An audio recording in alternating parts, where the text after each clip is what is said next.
नमस्कार। आपका अखबार के रविवारी अंक में आपका स्वागत है। मैं हूं प्रदीप सिंह।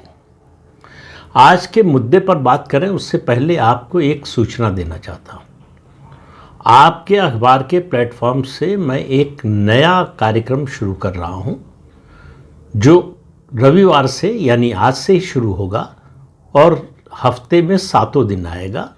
हो सकता है कभी कभार गैप भी हो जाए, ये भी संभव है, लेकिन ये छोटा होगा, सिर्फ 5 मिनट का। इसमें कोशिश होगी केवल तथ्य और जो सत्य है वो रखने की। आप फैक्ट चेक भी कह सकते हैं। मैंने इस कार्यक्रम का नाम दिया है सत्य से साक्षात्कार। वो सत्य जिसे दबाया गया, वो सत्य जिसे छिपाया गया, वो सत्य जिसको झुठलाने की कोशिश हुई, उसको आपके सामने लाने की कोशिश करूंगा। वो ऐतिहासिक सत्य भी हो सकते हैं, राजनीतिक भी, सामाजिक भी और दूसरे क्षेत्रों के भी। इसमें और भी चीज़ें आएंगी, लेकिन मुख्य रूप से इसका जो फोकस होगा, इसका जो केंद्र होगा, वो इसी पर जो बातें छिपाई गई उनको सामने लाया जाए। कार्यक्रम का नाम होगा सत्य से साक्षात्कार। तो अब बात करते हैं आज के कार्यक्रम की। प्रधानमंत्री नरेंद्र मोदी की सरकार ने एक नया मोर्चा खोला है और ये मोर्चा बहुत बड़ा संघर्षपूर्ण मोर्चा है और 12 साल में पहली बार किया है। तमाम जो लोग समर्थक हैं भाजपा के, संघ परिवार के, प्रधानमंत्री नरेंद्र मोदी के, उन लोगों ने इस बारे में उम्मीद छोड़ दी थी। उनको लगा कि प्रधानमंत्री नरेंद्र मोदी की हिम्मत नहीं है, वो साहस नहीं कर सकते। और लेकिन वो, मैं मानता हूं कि वो नरेंद्र मोदी के स्वभाव को, उनके व्यक्तित्व को समझते नहीं। पहली बात, वो जल्दबाजी में कुछ नहीं करते। दूसरी बात, वो बिना सोचे विचारे कुछ नहीं करते। तीसरी बात, वो बिना रणनीति बनाए कुछ नहीं करते। चौथी बात, बिना तैयारी के और मुकम्मल तैयारी के बिना कुछ नहीं करते। मैं बात करने जा रहा हूं FCRA की, foreign contribution regulation act. NGOs को जो विदेशी फंडिंग आती है उसके बारे में। और आपको मालूम है कि इन विदेशी NGOs के जरिए धर्मांतरण का काम सबसे बड़े पैमाने पर होता है और बहुत बेतहाशा पैसा आता है। और इन पर तमाम कोशिशों के बावजूद, लगाम लगाने की तमाम कोशिशें हुई, लेकिन सफलता नहीं मिल रही थी। देश में बड़ी तेजी से धर्मांतरण हो रहा था, हिंदुओं को ईसाई बनाया जा रहा था। तो ये मैंने कहा मोर्चा नया खोला है। ये अमेरिका, यूरोप और पूरे पश्चिमी देशों के जो ईसाई संप्रभुता है उसके खिलाफ मोर्चा है कि भारत अब वो कॉलोनियल टाइम का भारत नहीं रह गया। हम अपनी आंतरिक सुरक्षा और अपने धर्म की रक्षा से पीछे नहीं हटेंगे। और ऐसा नहीं है कि अचानक हो गया, एक दिन सुबह उठे और इसकी तैयारी शुरू हो गई। 10 साल से, बल्कि कहें 12 साल से इसकी तैयारी हो रही थी। मई 2014 जब पहली बार प्रधानमंत्री बने नरेंद्र मोदी, तो प्रधानमंत्री के सामने अधिकारियों की पहली ब्रीफिंग हुई। उस ब्रीफिंग में एक अधिकारी ने कहा कि अगर हमको महाशक्ति बनना है तो उसकी तैयारी करनी पड़ेगी। प्रधानमंत्री ने पूछा क्या करना पड़ेगा? पहली चीज ये कि हमको जोखिम से दूरी बनाकर चलना पड़ेगा।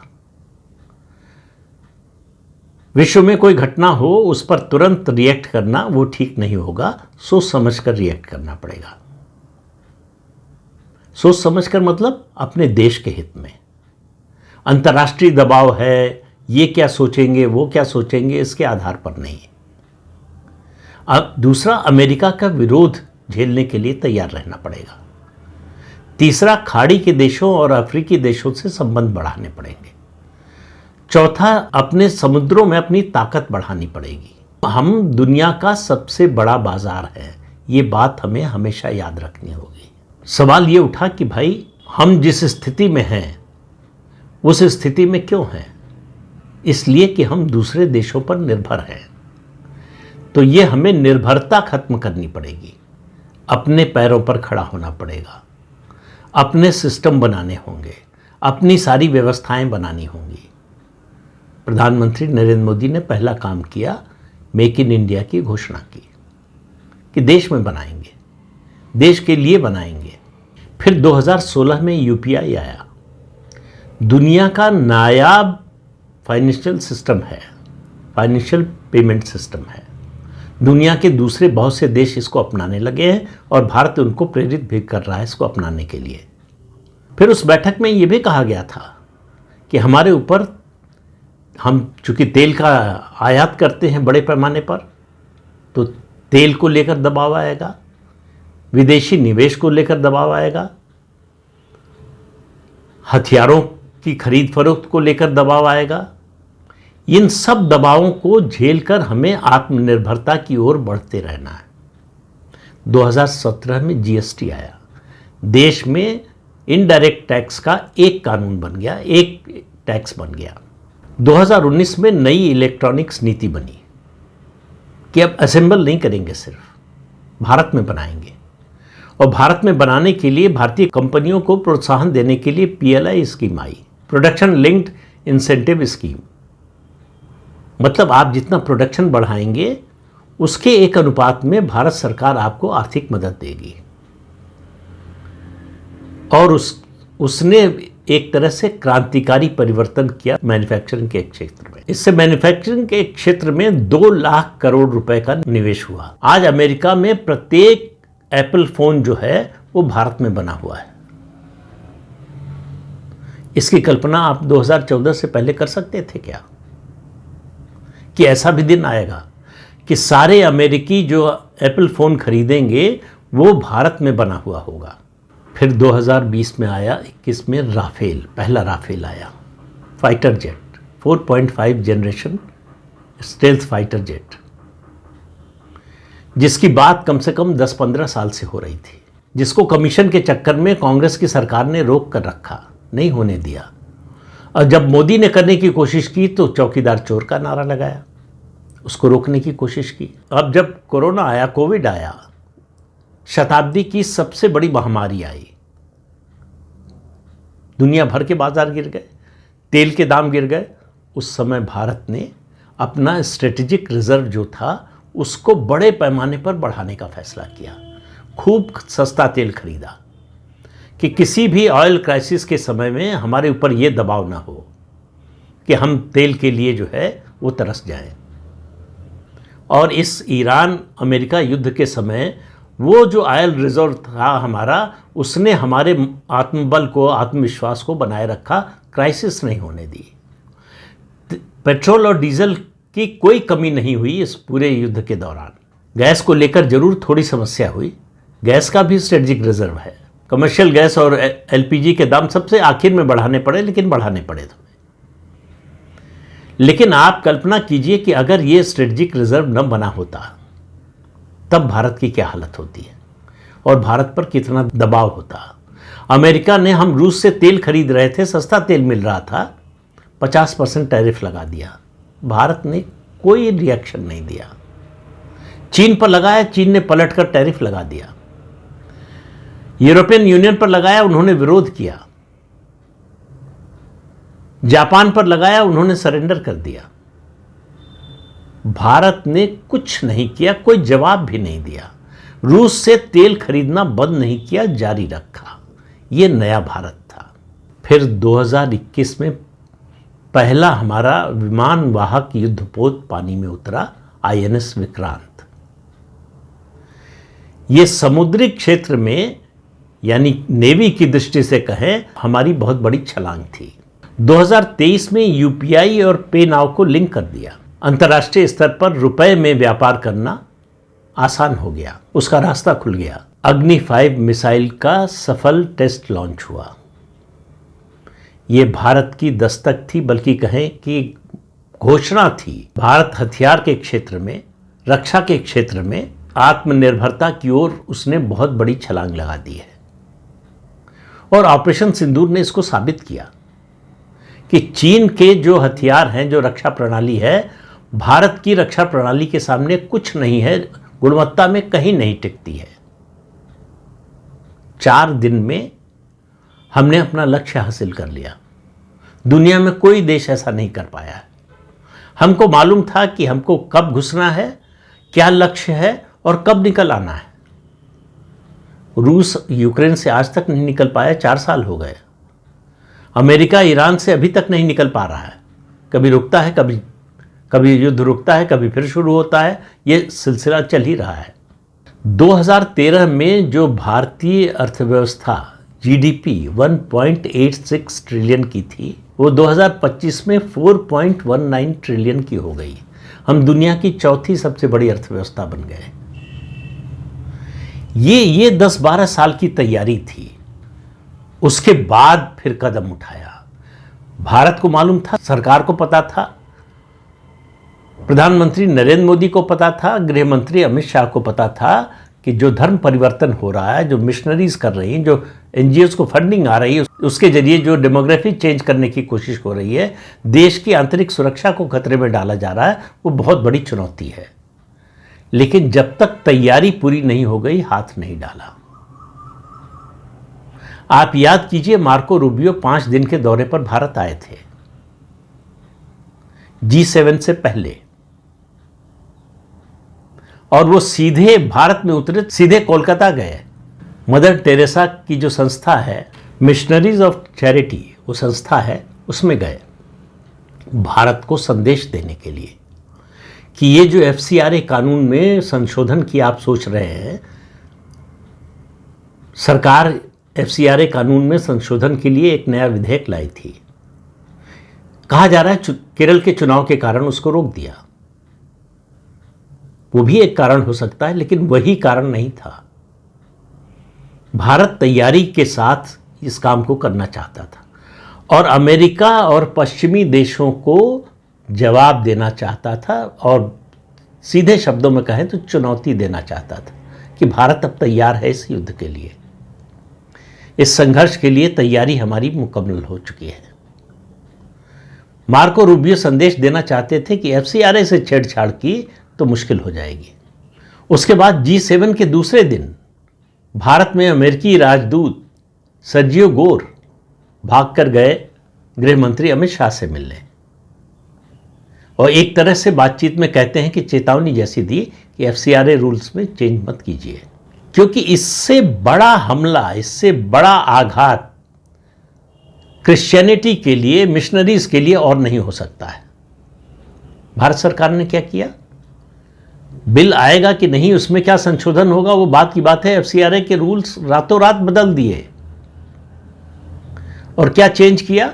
कहा कि एनजीओ अब धार्मिक शिक्षा, परंपरा और आस्था की रक्षा के लिए शिक्षा और इंडिजिनस बिलीफ सिस्टम की रक्षा के लिए पैसा खर्च नहीं कर सकते।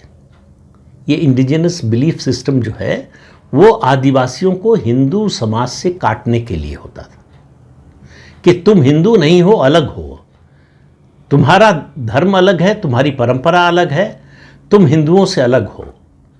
और फिर उनको जो है पहले हिंदू धर्म से अलग करना, फिर उनको क्रिश्चियनिटी में कन्वर्ट करना। ये लंबे समय से चल रहा है। हालांकि शुरुआत तो जो है जवाहरलाल नेहरू ने किया। देश में जितने बड़े पाप हुए हैं ऐसे देश के विरोध में, वो सब कांग्रेस के समय के शुरू किए हुए हैं, नेहरू के समय के। पूरा नॉर्थ ईस्ट जो है वो क्रिश्चियन मिशनरीज के हवाले कर दिया नेहरू ने। आज हम भुगत रहे हैं कि असम और त्रिपुरा को छोड़ दें तो कुछ हद तक मणिपुर, बाकी जो नॉर्थ ईस्ट के राज्य हैं वहाँ हिंदू माइनॉरिटी में है। क्रिश्चियंस की आबादी 80 से 90-95% तक है। और सीधा सीधा पहली बार कहा इस संशोधन में कि आप धर्म परिवर्तन के लिए एनजीओ के इस फंड का इस्तेमाल नहीं कर सकते। धार्मिक शिक्षा के नाम पर आप धर्म परिवर्तन नहीं कर सकते, तो धार्मिक शिक्षा देने के लिए इस फंड का इस्तेमाल नहीं होगा। और भारत सरकार घोषणा करेगी, ये जो है कैटेगरीज अनाउंस करेगी कि किन किन क्षेत्रों में इस फंड का इस्तेमाल हो सकता है। और इतना ही नहीं, ये बताना, ये फिजिकली वेरीफाई कराना पड़ेगा कि जिस काम में आपने कहा कि इस्तेमाल हो रहा है उसमें इस्तेमाल हो रहा है। और इन एनजीओज के जो मुखिया होंगे वो विदेशी नहीं होंगे। एनजीओ के जो मुखिया होंगे उनकी पहचान बतानी होगी, और जहां से फंडिंग आ रही है उसका असली सोर्स बताना पड़ेगा। सबसे बड़ी चोट यह है शेल कंपनीज के जरिए एनजीओज को पैसा आ रहा था। और मैंने एक वीडियो में आपको बताया था कि तमिलनाडु में 6,000 करोड़ से ज़्यादा पैसा आया है। मिशनरीज के लिए तमिलनाडु सबसे बड़ा प्रोजेक्ट है, पंजाब भी है उसमें। जितने हमारे आदिवासी क्षेत्र हैं, जनजातीय क्षेत्र हैं, वो भी है, वहाँ तो काफ़ी पहले से चल रहा है। अब भारत से तमिलनाडु को काटने के लिए क्रिश्चियनिटी का बहुत बड़ा प्रोजेक्ट चल रहा है। उसी प्रोजेक्ट की उपज है जोसेफ विजय। आप देखिए कि जब तक वो फिल्म में थे, तमिल फिल्मों में थे, पार्टी बना ली, तब भी जब तक मुख्यमंत्री नहीं बने थे उनका नाम थलपति विजय रखा जाता था। थलपति मतलब दलपति, सेनापति। विजय के नाम से जाने जाते थे, इसी नाम से संबोधित किए जाते थे। मुख्यमंत्री की शपथ लेते ही वो जोसेफ विजय हो गए। इस योजना को समझिए और भारत सरकार की टाइमिंग को समझिए। अमेरिकी दबाव को जिस तरह से धता बताया है, चाहे मार्को रूबियो हो या सर्जियो गोर हो, किसी की नहीं सुनी। और कहा कि जो एनजीओ एक्टिव नहीं हैं उनके लाइसेंस रद्द कर दिए जाएंगे। अब इसमें बहुत बड़ा योगदान किया है मद्रास हाईकोर्ट के एक जजमेंट ने। संविधान बना तब से ये संविधान दरअसल हमारे भारत का जो है हिंदू विरोधी है। इसमें प्रावधान है कि हिंदू धर्म की शिक्षा हिंदू नहीं दे सकते, उसके लिए शिक्षण संस्थान नहीं खोल सकते, लेकिन माइनॉरिटी के नाम पर क्रिश्चियन और मुसलमान कर सकते हैं, इस्लाम की शिक्षा दे सकते हैं, क्रिश्चियनिटी की शिक्षा दे सकते हैं। मद्रास हाईकोर्ट ने कहा कि गीता, वेदांत और योग ये धार्मिक शिक्षा के दायरे में नहीं आते। इसलिए जो संविधान में व्यवस्था है कि धार्मिक शिक्षा नहीं दी जा सकती, उस दायरे में ये नहीं आते, उसके आधार पर इन पर रोक नहीं लगाई जा सकती। यानी अगर कोई विदेशी फंड करना चाहता है गीता, वेदांत और योग की शिक्षा को बढ़ावा देने के लिए, उसके प्रचार प्रसार के लिए, वो ऐसे एनजीओ को पैसा दे सकता है और ऐसे एनजीओ इन कामों के लिए फंडिंग कर सकते हैं। समझिए आप बात को। गीता, वेदांत और योग की शिक्षा अब संवैधानिक रूप से दी जा सकती है, उस पर कोई रोक नहीं है। मद्रास हाईकोर्ट ने अपने जजमेंट में कहा ये तीनों विषय धार्मिक शिक्षा के दायरे में नहीं आते। अब आप देखिए, एक तरफ सरकार का कदम, दूसरी तरफ अदालत का कदम और सरकार की ओर से जागरूकता बढ़ाने का कदम। इस समय भारत सरकार डेमोग्राफिक चेंज के खिलाफ हर तरफ से मोर्चा खोले हुए है। डेमोग्राफी पर कमीशन बन गया, घुसपैठियों पर रोक लग रही है और जल्दी ही आप इंतजार कीजिए एनआरसी भी आने वाला है। सीए के बाद जो है एसआईआर हुआ है, एसआईआर के बाद और एसआईआर के दौरान घुसपैठियों पर रोक लगाने का अभियान चला। अब बांग्लादेश से लगी सीमा पर बाड़ लगाई जा रही है। ममता बनर्जी सरकार जिसको रोके हुए थी 15 साल से, अब वो बाधा हट चुकी है। अब सरकार का पूरा ध्यान है धर्म परिवर्तन को रोकने पर, उसके खिलाफ युद्ध स्तर पर अभियान चलाने का। ये एफसीआरए कानून में जो संशोधन किया गया है वो उसकी बड़ी शुरुआत मानिए आप उसको। ऐसे समय में शुरू किया गया है जब अमेरिका के सामने तनकर खड़े होने की हमारी हैसियत बन गई है। चाहे आर्थिक दृष्टि से देखिए, चाहे आप सैन्य दृष्टि से देखिए, या अंतरराष्ट्रीय जगत में भारत की प्रतिष्ठा। मार्को रूबियो जो अमेरिका के विदेश मंत्री हैं, वो अपने देश में कह रहे हैं कि मैं नरेंद्र मोदी का बहुत बड़ा प्रशंसक हूं। उन्होंने दुनिया में भारत की प्रतिष्ठा को बहुत बढ़ा दिया है। तो अब भारत, ये जो कॉलोनियल पावर्स थी, उनकी दया पर निर्भर नहीं है। आज का भारत अपने पैरों पर खड़ा है। और जो प्रधानमंत्री ने एक बार बात कही थी जिसका कांग्रेस ने बड़ा मजाक उड़ाया था, अब भारत दूसरे देशों से आंखों में आंखें डालकर बात करता है, आंखें नीची करके बात नहीं करता।